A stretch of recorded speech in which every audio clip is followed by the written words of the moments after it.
I'm already warm. These headphones, man. Man, They heat up. We need like mesh headphones. Or just on ear, not over the ear. Yeah, earbuds or something. But I'm not buying headphones for everybody again. Fine. Bring your own. BYOH. Yep.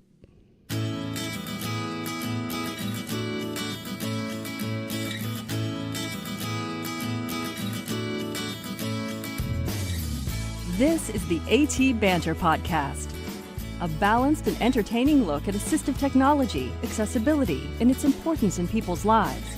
Join Rob Minot, Ryan Fleury, and Steve Barclay as they banter with people around the world about anything and everything regarding assistive technology and the disability community. Now, on with the show.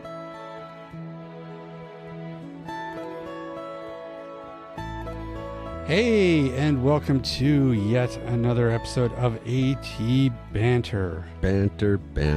Yeah, it's the kind of mood I'm in. It's a Monday. It's a Monday, and I don't know, it's been hot all weekend. I'm still a little warm. Cranky. Crotchety. A little crotchety. I've been doing database stuff all day. Yep. Looking at figures. I'm a little tired. It's the end of the day. It is. Normally we record earlier in the day, and now we're recording after hours. Not happy about it. That's right. AT Banter After Hours. Yeah, well. We thought about doing an AT After Dark or something, didn't we? You did. We talked about it. Yeah. Yep. That's where all the juicy juice comes out, all the filters come off. Yep. But we realize that our filters don't work anyways, so it'd be kind of redundant. Yes. Besides, we don't want to listen to Rick Unfiltered. He's rarely here. Yeah, I know. Hey, so how you been?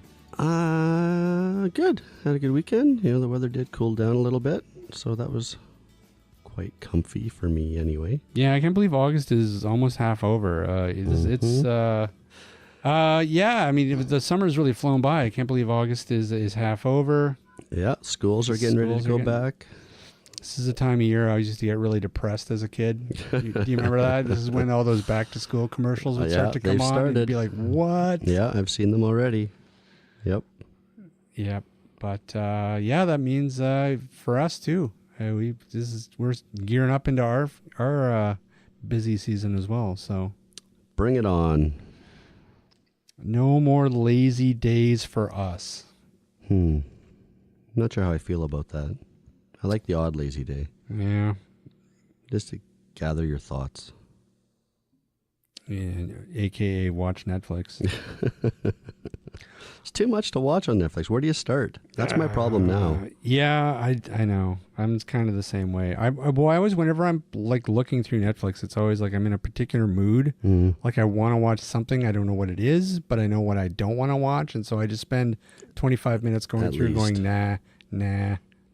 Or you start something in 10 minutes, there's like, no, I'm not into this. Yep. Yeah. And stuff. There's just too much. We need to go back to the days where we had like a third of the options that we have now. Well, true. It's like, I don't know, the equivalent, it's really the equivalent of back in the 90s if you owned a video store and you could just watch anything you wanted. Yep. All the time. You just wander around the video store going, I don't know. I can't decide. What am I in the mood for? Yep. All right. Well, anyways, hey, did a couple things to talk about before we dive in. Although before we prepare to dive in, why don't we talk about what we're doing today? What are we doing today? I don't know. You tell me. That's my question to ask you. Oh, you had the segue there, so I went the other way. No, you went the other way. Today we are talking with Senior Sales and Marketing Manager Arum Choi from Dot Incorporation. And what does Dot Inc. make? They make the Dot Watch, which I'm sure many of you are familiar with. It's a tactile smartwatch. Yeah, Braille smartwatch. It's pretty damn cool. It's interesting. I had it on my wrist here in the basement and played with it a little bit, and it's an innovative product, I think, and meets the needs of some people who are on the go and busy and want notifications on their wrist. But yeah. Yeah, I think the real implication here, and we'll get into it when we bring them on, is the technology that drives it, I think. because it sounds like it's a slightly different technology than conventional Braille devices, which could translate into some bigger regular sized Braille devices with this technology built into it. That could mean Lower mean prices. a lower price. Yay. But we'll see. Bring it on.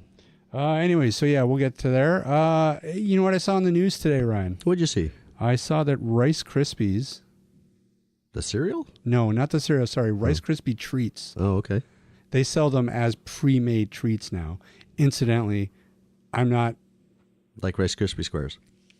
Yeah, which I don't support, to be honest, because I think that if you are going out and you're buying Rice Krispie treats already made, you're lazy. Well, especially if you're paying, let's say, $2 Canadian for a Rice Krispie square, when you can buy a box of Rice Krispies for $2 and make all the Rice Krispie squares you want. There is something about homemade Rice Krispie squares. Like I don't have a problem with people buying homemade Rice Krispie squares that grandmas have made, and then they sell at a craft fair or something. That I'm okay with.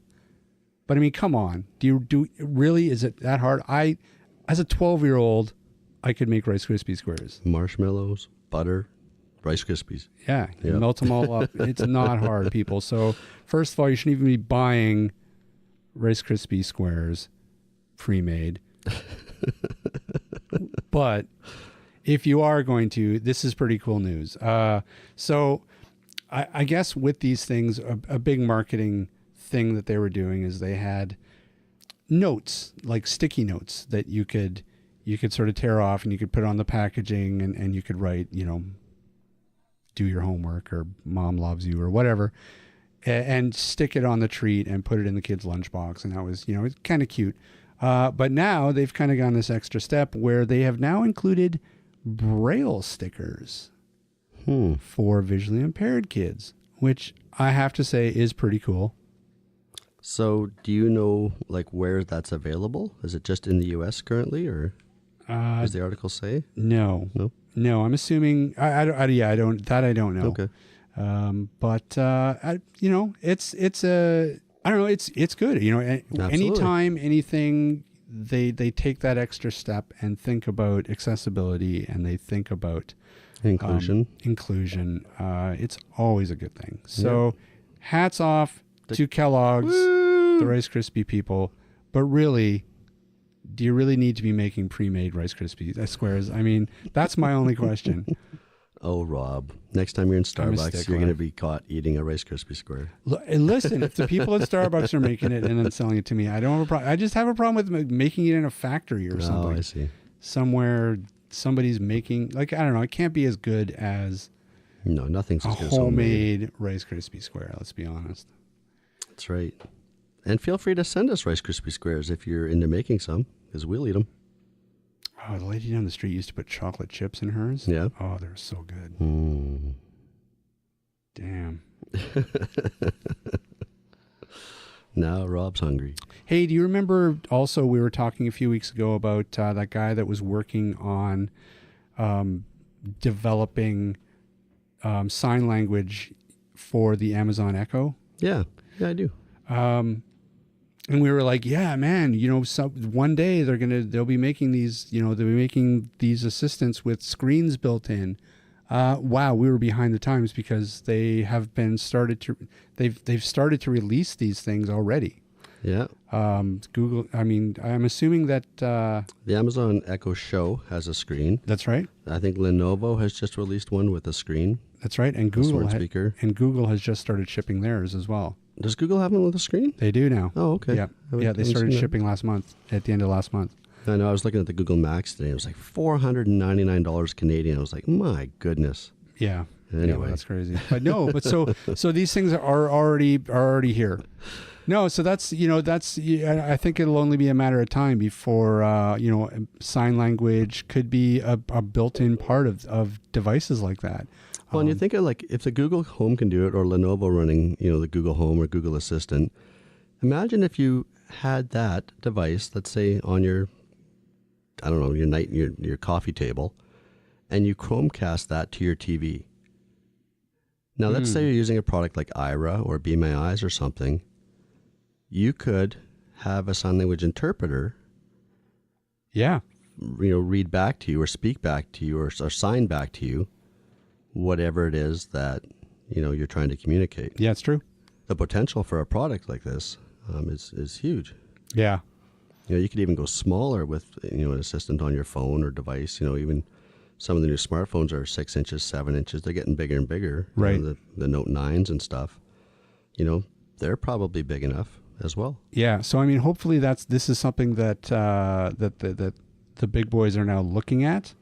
We've got this independent developer who's been working on it and got some press. So hopefully they're taking notice of that and doing something as well. So I'm sure there'll be something that we can keep an eye on for the next 6 months and see what develops. Absolutely. Oh, you know what? This isn't AT related, but I saw this on Twitter too, and it kind of bums me out. So apparently Aretha Franklin is really sick. Huh? Yeah, she's got all her family and loved ones gathered around her. It's been on the news. Sucks. I guess she's been sick for quite a while. Yeah, we're gonna lose another one. Well, we are. I was going to say to Linda later because I haven't really seen her much today. It's funny you see the Mick Jaggers and the Keith Richards all still going strong and everything else, and you see these. Yeah, mind you, she's 76. I don't know how old Mick Jagger is though. He's in his 70s. Is he? Hey Google, how old is Mick Jagger? Mick Jagger is 75 years old. Yeah. Oh, So same age. jeez. Voice that will be missed. But yeah, that sucks. Yep. It's gonna be up there with losing a BB King or a. Mm-hmm. Damn it. Yes, So. it will be sad. Hmm. But I've got a bunch of Aretha Franklin on my jukebox, so What jukebox? What do you mean? What are you talking my about? hard drive. Oh, I okay. call my jukebox. Oh, that's cute. It's my drive. Yeah. So I can play Aretha Franklin whenever I want. Wait, you're still pulling music off don't you just use Spotify? Yep. Okay.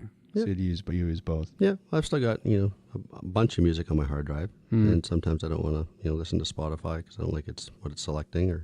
Mm-hmm. So I just play my own music. But did you hear What? Spotify Free is talking about going ad-free? What? Mhm. No, I did not hear about that. They're talking about taking the ads out of Spotify And what Free. would be the downside of having a free account then? I haven't dug into the details. I don't really know. I think it's just a test It's got to be pilot right now. time? Maybe you'll get an ad an hour or something. I don't know. But That's weird. I'll switch to free. You get rid of the ads. No, that can't be right. Yeah, they're talking about getting rid of ads in Spotify Free. Well, there's got to be a catch. Probably. But like I said, I haven't looked into it. I just saw the headline and I was like, maybe. Man. We'll see. So, well, I think that's all the news we got for this week. Anyways, All right. Well, thanks for listening, and we'll see you next time. see you later. We're going home. It's dinner It's time. after. It kind of is. You'll be hungry by the time this ends. No, let's go ahead and bring the folks on from Dot. Let's do it. Hello? Hi, is that Priscilla? Yes, it's Aram and Priscilla. Hi. Priscilla. Hi, Ryan. Hi. So I'm Ryan, and in the room with me is Rob Minot. Hello. Hello. Hello. I'm glad you guys could both join us today. Hello, this is Aram, and I'm from Dot Incorporations, a startup that developed a smart device for the visually impaired people. And we started this company in 2015. Our CEO, Eric, he met a blind girl in Washington University. That's how we began. And after that, he came back to Korea and he made Dots. And during 3 years, we made our own patent, like our own R&D center and factory and all this manufacturing system. And we can finally launch the Dot Watch just a month ago. And hello, I am Priscilla Chang, and I'm not a full-time worker at Dot. I'm just here to help out during my summer break because I'm still a college student. And so my home institution is Cornell University, and I met Dot 2 years ago as a high school student. And because I loved the idea about how they were trying to help visually impaired people with a cool idea called a Braille smartwatch, I cold emailed Dot and I asked if I can visit, and I was offered a chance to come and see and help out. And so that's how my internship at Dot worked in my high school years. And then 2 years later, this summer again, I was given an opportunity to come back and help in. And so this year I could help. I contributed more in product development by working on the Dot Mini. Our next device. Yeah. So it was Right. interesting for me because 2 years ago, I kind of helped out the Dot Watch, and then everything was settled within the 2 years. And then this year when I came back, it was the second project, and it was almost the same stage that I saw the Dot Watch in. So it was cool because I could contribute to both projects. So how did you find out about the Dot Company? I generally have an interest in in the visually impaired field, I guess, population, because mainly because I play the piano, and I was introduced to this idea of how people were trying to fundraise through a music playathon. And so I performed at the music playathon and got to know the foundation that hosted the music playathon. And then that's where my interest in trying to help blind people started. And while Googling, I found out about Dot. And I was very fascinated by the fact that there were many, many projects and attempts to create a smart device or portable, very cost-efficient device for the visually impaired in the 21st century. But most of them did not work. And so the Google images were very misleading. However, Dot seemed to have it working, and they said they had a lot of patents, and they were in their product development stage when I found out about Dot Incorporation. So, which is why I thought it was a very cool opportunity to get to know them and get to talk to them, especially because they were a group of South Korean people, and that's where I come from. Great. Yeah, it is. I mean, electronic braille, just by its very nature, is a very expensive endeavor And antiquated. The technology sure. we use. Yeah, exactly. And so it's an exciting product because it does use a bit of a different technology, and we'll sort of get to that. But maybe we can just start out just stepping through for people who haven't heard of the Dot Watch. Maybe just take us through how it works and what it can actually do. Okay, Dot Watch. There are display. It's not a screen, but a braille. So there are 4 cells into the screen. The braille pops ups and down, so you can read the braille basically. And there are 2 touch sensors as below, so you can go to move forward and to backwards. You can use the Dot Watch, just the standalone version, but if you have a smartphone, after connect the smartphone by Bluetooth, you can receive all kind of notification on your smartphone. For example, Facebook message, Google email, WhatsApp message, and the message, and you can receive call and reject call as well using 2 buttons. There are select and the home button. So there are many function and feature after you download the Dot Watch application on your Google Play Store or iPhone Apple Store as well. So that was from the company's point of view. And just from a bystander point of view, before I started working and helping out at Dot, I found it very interesting because so this was after the Apple smartwatch was released. Right. And so I was aware of what a general idea of a smartwatch was. And the fact that Dot made available the same or similar features that the Apple smartwatch has available for us to visually impaired people was very fascinating, and it was a very fluttering idea for me. Well, sorry, go ahead. Oh yeah, sorry. So after you download the Dot Watch applications, you can check the several menu tab. The first is functions and education as well. So you can learn Braille one by one. So it's even though you don't know about the Braille, you can learn Braille through this Dot Watch. And we have a tactile mode and a braille mode. So for people who know braille, they can just enter the braille mode and use the dot watch by having like braille words pop out, such as test or set or menu on the 4 cells. But then for visually impaired people who do not know braille, they can use the tactile mode, which is more of like a counting dot, and they can read. Yeah, so you can count the dots instead of reading the dots in braille. So for example, if you're reading time, if you see that 4 dots popped up, then you can know it's 4 o'clock instead of having to read the number 4 in braille. Right. So this is kind of the basic step before to read the braille. And also we have a Find My Dot Watch function as well. So how can I say? Find my dot watch, find my phone. Right. After you connect the Bluetooth. So you can just the home button and the select button, both push twice time, and then you can find where is your phone ringing and the vibration as well, and the vice versa. And so like other smartwatches, does it have like a step counter, like a stopwatch or a countdown timer? Yeah, of course.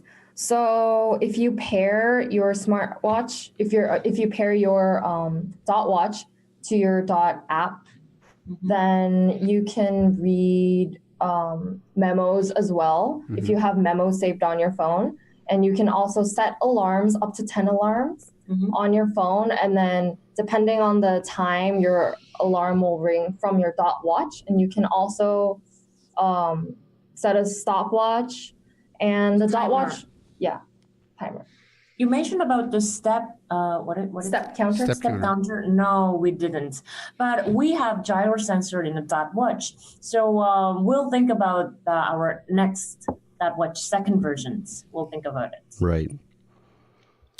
Actually, and that's an interesting point. Now, so I guess the advantage of having the app is that you can always be developing the app for the watch, so it can sort of be an evolving product. Is that kind of right? Definitely. And so recently we have had our firmware update. And so through multiple firmware updates and development of the app, we're trying to continue improving the dot watch as much as possible and trying to apply those advanced technologies to our future products, such as the dot mini. Okay, well, and sort of leading into that, and this might be getting a little bit too on the technical side, which is fine because Ryan and I aren't super technical either, so we don't really understand all the nuances of actually Braille cell technology. But from what I understand, the technology, the electromagnetic actuators that's used in the dot watch is different than conventional Braille cell technology. Can you tell us a little bit about how it's different? Yeah, so they're called piezoelectric cells, and they're electromagnetic cells. Like the actuator itself is electromagnetic, so basically the dots are popping up using electromagnetic technology. I see. So that's how we can make that Braille cell is 1/20 of the size and 1/10 cost compared to exiting piezoelectronic cell, Right. which has long been considered to be standard in the Braille device market. So we would like to make a new standard in this market through this dot cell, because that watch is of course, it's our first Braille smartwatch, but it's only our first product. So we prepare our second and third and the next products. So our final product would be like that pad. So it's like a Kindle, and it's multi-layer cells. You can read continuously, and you can touch map and pictures and all kind of graph as well. So this could be the game changer. And Right. we gonna make a prototype of the dot pad right now. So, and that's kind of the exciting part about the dot watch. I mean, is really the technology that's driving it. The fact that you guys have kind of been able to figure out this new way to drive these braille cells, because you can apply it to other devices. And so, that, and now we can maybe segue into talking a little bit about the Dot Mini and just what that is and what your guys' plans for that is. So maybe just tell us a little bit about the Dot Mini. Dot Mini, it was the project with the KOICA. KOICA is Korea International Development Association. It's a government side, so we fund from them. It's an assistive technology device for developing country like Africa and India. So we picked two countries, Kenya and India. We did a beta test with the Dot Mini, which is affordable device for them. There are 16 cells, and there are like this direction button, enter and shift button, and control button, SD card function, USB, and HDMI. So you can, whatever the contents inside, they can translate into the Braille. Wow. So this is the core function of the Dot Mini. It's like simple and easy to carry and portable. So our target price is $500 for this Dot Mini. And the core function that we have is the education tab, education menu. Mm-hmm. So this summer, I was mainly in charge of getting the education part of the Dot Mini ready. Right. So because the Dot Mini isn't quite like a big Kindle or an iPad, it only has one line of 16 cells.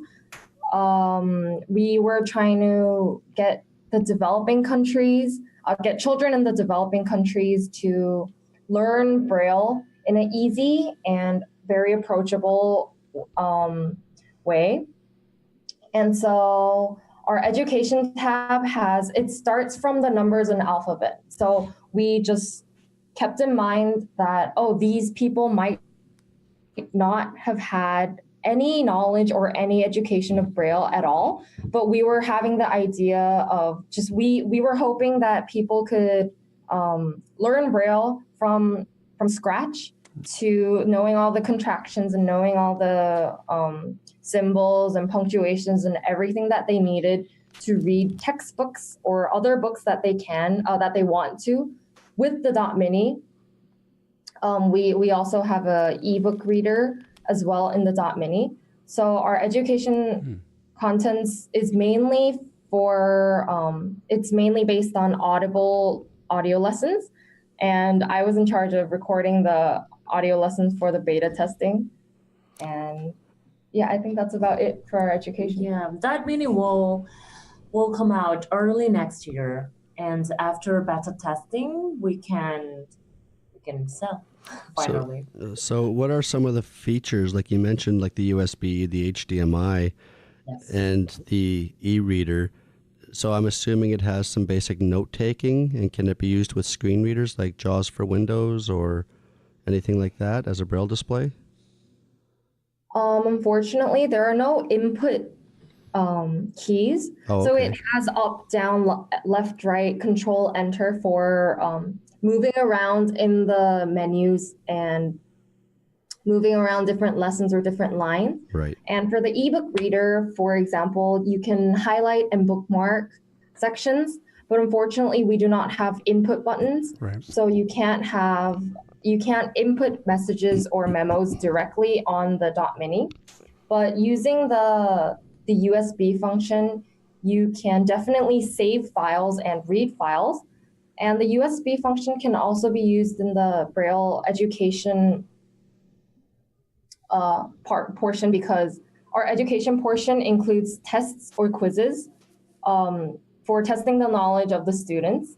And we were picturing out a classroom setting where a teacher would have quick mini tests or quizzes that the teacher would want the students to carry out in class. So in that case, the teacher would put the test file in the USB and give the USB, pass it around to the students, and the students would download the file on their dot mini to carry out the test. In the keyboard functions, we consider the keyboard as well. So you can pair a keyboard. So the dot mini can have like a portable keyboard as well. So if you carry around a keyboard, you can definitely connect it and use a keyboard. A USB keyboard or Bluetooth keyboard? I'm not sure at this stage. Okay. We're thinking about both, but we haven't decided upon anything at this point. Okay. Mm-hmm. The dot mini have a Bluetooth function as well. And so, I mean, this could actually really translate well, here and sort of in the developed countries as well, because this sounds like it could be a really powerful, say, first Braille device for students, Yes. in terms of a Braille reader and a teaching tool as well, especially at that price point. I mean, that's pretty amazing, because conventional Braille displays is as we know, are far more expensive. It is. So the price is the kind of the beauty of the Dot's product. Yeah. Thanks to Dot Cell. And but in Korea, we made the old kind of Dot Cell and technique. And inside the more than 200 parts inside the Dot Watch, we made on our own cell. And also, I think in addition to the price, the Dot Watch and the Dot Mini are special because they are very, very light as well. And so I haven't personally used those assistive devices, but just judging from how they look and how bulky they are and how heavy they are, the Dot Watch and the Dot Mini are very, very, they're very light, and they're very fashionable as well, because they're very visually appealing to everyone as well. Mm-hmm. Are there plans for more devices ahead? Again, without spilling any secrets, but are you guys taking this technology even further and developing other maybe larger devices? So David's mentioned about dot pad and the kiosk, those kind of thing. So as I said, it's a multi-layered cell, so you can make a lots of images and contents you can put on this dot cell.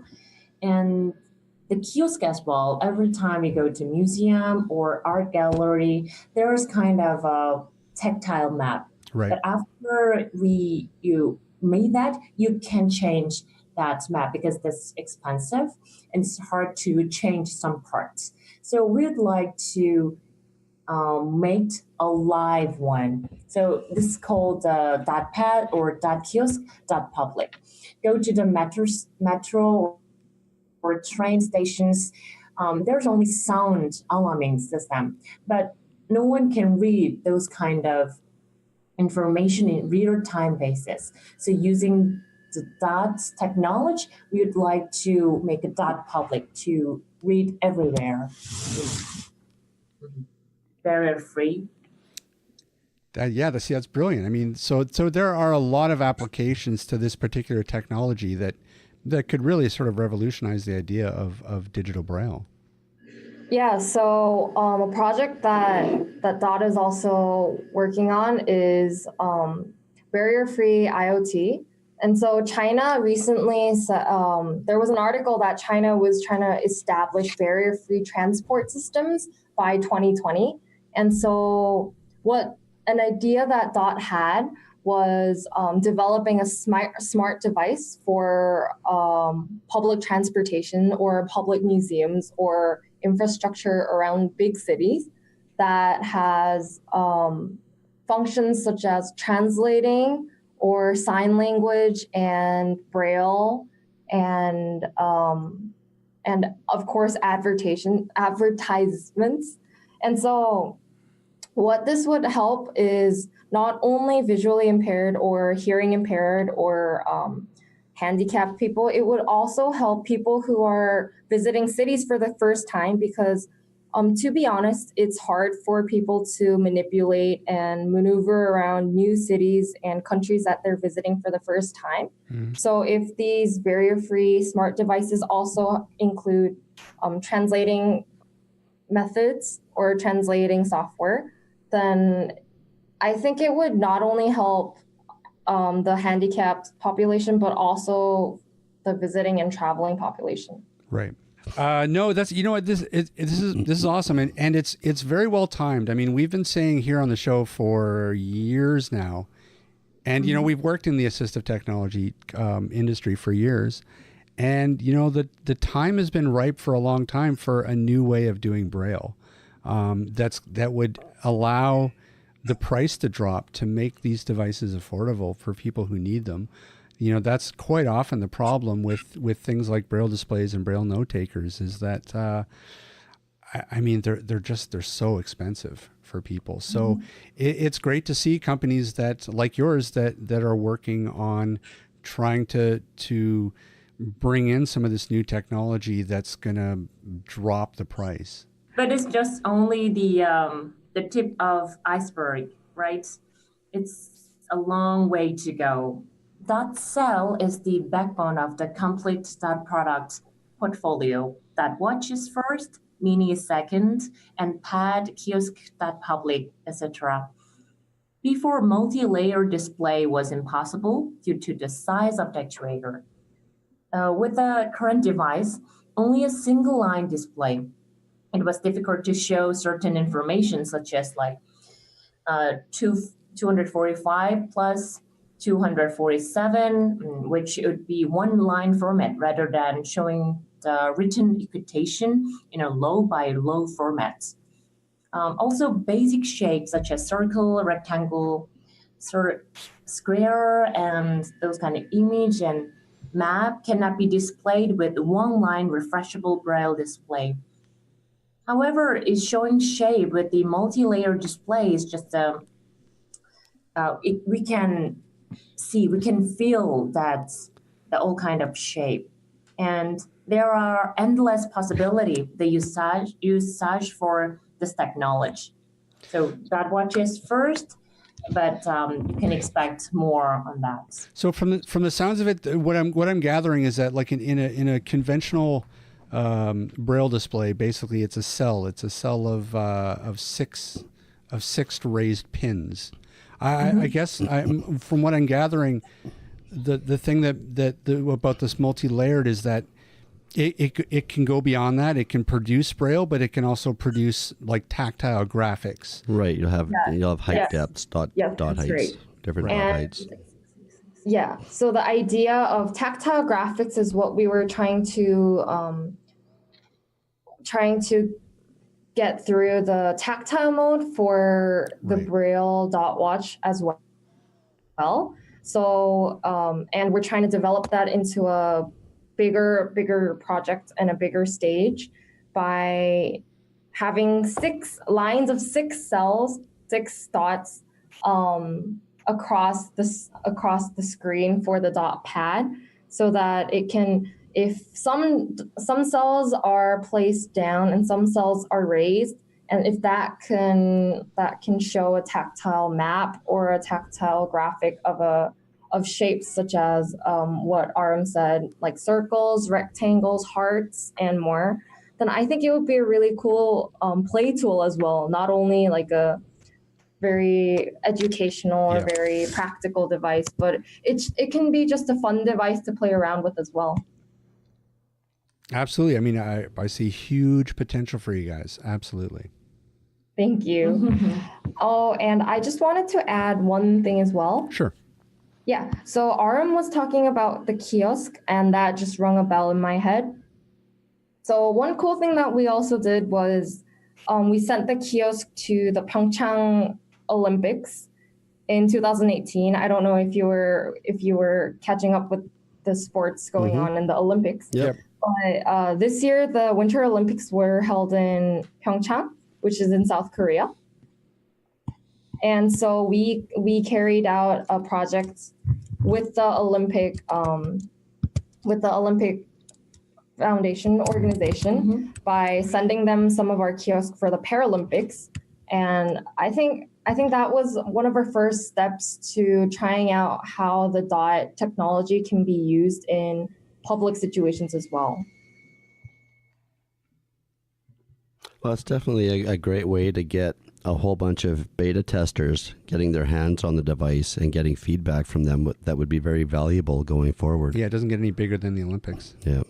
So we just wanted to clear up on the dot cell. Right. So we will give you sizes to give you a clearer picture of how small the dot cell is. So the existing piezoelectronic cells are 8.5 by 1.7 by 0.5 centimeters. And the dot cell is 1.24, 0.75 by 0.43 centimeters. Which is very, way smaller than the current one. Yeah. Yeah. So right there, like if you see 8.5 compared to 1.24 centimeters, that's almost a seventh or an eighth. Yeah, absolutely. I mean, and you think about having something on your wrist, like, the fact that it's a 4-cell Braille device that will sit comfortably on your wrist all day. I mean, that illustrates everything you need to know about just how lightweight it is. Definitely. So guys, tell us if people are interested in dot, in the dot watch and interested in keeping up to what you guys are up to, where can they find you guys on the web? Our website is dotincorp.com, like DOTINCORP.com. And if you have any inquiry and more questions, please email us support@dotincorp.com. Or we also have a Facebook page, and we also have Twitter. I'm sorry. We have Instagram. Yes, not Twitter. We have Instagram. So you guys are better than us. We have Twitter, but we don't. We suck at Instagram. So I mean, through Instagram, we post really cool pictures about of people wearing dot watches or how it can fit really nicely with certain outfits, and we keep our customers updated on what we're doing. And Facebook page as well. Could you? So if you just search up .dot on your Facebook search page, we will pop up, or it's www.facebook.com/.smart-braille-watch. So it's DOT and then Smart Braille Watch. So you can also find us there as well. And sorry, and what's your Instagram user name? Please. Stumped you guys on that one, didn't you? I have it. It's just dot incorporations. Yeah. Perfect. And we'll make sure that we link to all that in our show notes as well. So if people can find you easier as well. Thank you. All right, guys. Well, hey, thanks so much for taking some time out and talking to us. It's fascinating. I think that you guys are doing incredible work. I think it's about time that something comes to market that drops the price of these very important devices. So thank you very much. It's an honor to have present our products and technology in this show. Thank you for your time. And listen, maybe once the Dot Mini comes out, maybe we'll have somebody on again, and happy to talk to you guys again, and you can, fill us in on that device. Sure, definitely. Oh, great. Yeah, thank you. All right, guys, thanks so much again, and have a great rest of your day. Thank you. Enjoy Tuesday. I'll let you know how Monday turns out. Yep, nice meeting you. Bye. All right, bye-bye. Thanks, guys. Yeah, that's pretty amazing. That is electromagnetic. Why didn't we think of magnets? Well, why didn't we think of magnets? Magnets are cool. It's interesting. It would be really interesting to get our hands on the Dot Mini or the Dot Tab and just see, because if the Braille dots are as large as they are on the Dot Watch, that explains why the Dot Tab is only like 6 by 6 cells. Yeah. Whereas, there's another product out there that we keep wanting to get on the show, the Graffiti tablet, which is like an 8.5 by 11 Braille tablet. And I don't remember the technology they're using, but again, it has different dot depths, dot heights. We'll show you, tactile diagrams, shapes, maps, all that sort of stuff too. Right. So it's exciting to see these different technologies finally coming to. It's about time. The arena. It is. What makes me what baffles me is that why did it take this long for someone to think of magnets? Yeah, I don't know. I think the Braille Me as well, that National Braille Press is carrying, is using magnets. Yeah. It's got to be the solution to the long-standing problem. So hopefully this means that we're going to start seeing some Braille devices that are actually affordable. Yeah, that you don't need to take out a second mortgage or sell one of your children. Price of a used car. Yep. Yeah, I mean, because you played with a dot watch. I mean, it's light, right? Like it's probably no heavier than an Apple Watch. Never seen or held an Apple Watch, but it is comfortable on your wrist. I mean, it's not obtrusive. And 4 cells. You put 4 cells of conventional Braille on your wrist, you're going to notice it. It's an interesting technology, and it's going to be interesting to see where it goes. Because anytime that there's a new technology like this, there's always a development period where they work on the speed that the Braille refreshes. That's been kind of nailed down in the existing old technology for a long time. That Braille pops up and down as quickly as you can, use your up and down arrow keys on your computer. But there's a glimmer of light. The technology's changing, and it can only improve as time goes on. So yeah, and I mean, certainly, keep watching. Certainly, any new technology is going to have its limitations, and it's not going to, it's not going to be as fast, refreshable Braille, I'm sure. Right. It's one line. It's going to have its limitations, but in terms of an introductory Braille device, something like the Braille Mini could be huge. The Dot Mini. The Dot Mini. Braille Mini is a different device. Sorry. Yeah, I've been doing price lists for 2 days. But yeah, you're right. And for these, other markets, like they were talking about Africa, maybe India, and even, North America, making Braille education more affordable and, what's the word? Just giving us exposure to it more. It wouldn't be hard for even myself, who doesn't know all of my grade 2 or, sorry everybody, UEB Braille, grab a $500 device and learn Braille. Yeah. Yeah. Especially if it in my own doubles home. a teaching tool. Mm-hmm. Yep. I think it's great. Yep. So it'll be really interesting to keep an eye on these guys and see what comes down. And I mean, hey, listen, if anyone out there is interested in a dot watch, they're pretty cool. I mean, I would say that, if these guys were only developing the dot watch, if that was sort of their shtick and that was it, I would say, I don't know if this is going to take off, because not everyone's interested in the idea of a smartwatch. But what's interesting? But the fact that they're branching out and they're developing other devices as well using the same technology, I see big things for them. Well, and I'm really surprised, like there's been Braille tactile watches for years. The dot watch is I think the first smartwatch, Braille smartwatch. There hasn't been any other players really in the Braille or tactile smartwatch category.